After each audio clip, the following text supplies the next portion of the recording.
সরকার যদি আমাদেরকে সহজ শর্তে ঋণ দিত তাহলে আমরা যে যুবক এবং যুবতীগুলা বেকার আছি তাহলে আমরা উদ্যোক্তা হতে পারতাম।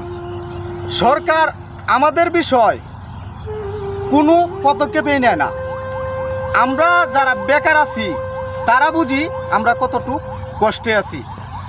আমাদেরকে যদি সহজ শর্তে ঋণ দেওয়া হতো তাহলে আমরা উদ্যোক্তা হতে পারতাম, একজনে একটার উদ্যোক্তা হতে পারত।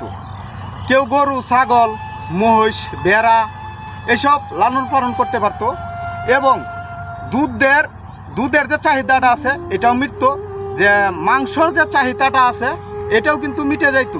তাহলে মাংসর যে ঘাটতি দেশের বাহির থেকে যে আমদানি করতে হয় এই মাংসটা কিন্তু দেশের বাহির থেকে আমদানি করা লাগতো না।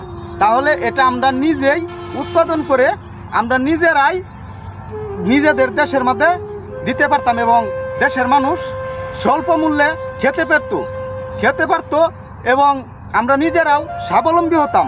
কিন্তু আমাদের দিকে এই যে কোনো সরকারের যতগুলা সরকার গেল, আমরা যারা তৃণমূলের গরিব এবং মধ্যবিত্ত ফ্যামিলির যারা সন্তান আছে এবং মানুষ আছে, যুবক যুবতী আছি, তাদের দিকে কোনো সরকারে আজ পর্যন্ত আমাদের দিকে সুদৃষ্টি দিল না। শুধু সরকারের সুদৃষ্টির অভাবে আজ আমার দেশের যুবক এবং যুবতীগুলা বেকার। যদি সরকার সঠিকভাবে সঠিক পথে আমাদেরকে পরিচালনা করতে পারত তাহলে আমাদের দেশে যে বেকার যুবক এবং যুবতীগুলো আছে তারা এই দেশের অর্থনীতিকের মধ্যে অবদান রাখতে পারত। এই দেশের রাজস্ব খাতের মধ্যে তারার একটি অবদান থাকতো।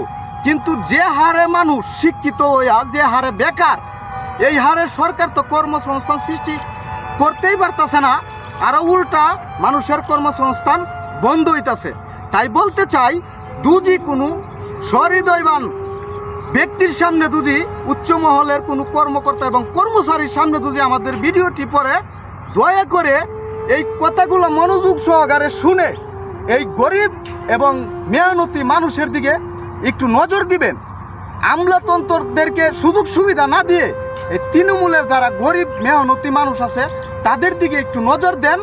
দেশের আর্থিক অবস্থা ভালো হইব, বৈদেশিক ঋণের উপর আমাদের নির্ভরশীল হতে হবে না। তাহলে আমাদের দেশ আমরা অন্য কান্ট্রির মতো উন্নতি করতে পারবো। আজকে এই পর্যন্তই। সবাই ভালো থাকবেন, সুস্থ থাকবেন। শুরু থেকে শেষ পর্যন্ত ভিডিওটি দেখার জন্য এবং আমার কথাগুলা মনোযোগ সহকারে শোনার জন্য আপনাদেরকে অসংখ্য ধন্যবাদ। যদি ভালো লেগে থাকে আমার কথাগুলা তাহলে একটি শেয়ার, একটি লাইক, একটি কমেন্ট করে দিবেন, জানি সরকার কর্তৃপক্ষর নজরে আসে। সবাই ভালো থাকবেন, সুস্থ থাকবেন। আল্লাহ হাফেজ। আসসালামু আলাইকুম ওয়া রাহমাতুল্লাহি ওয়া বারাকাতুহু।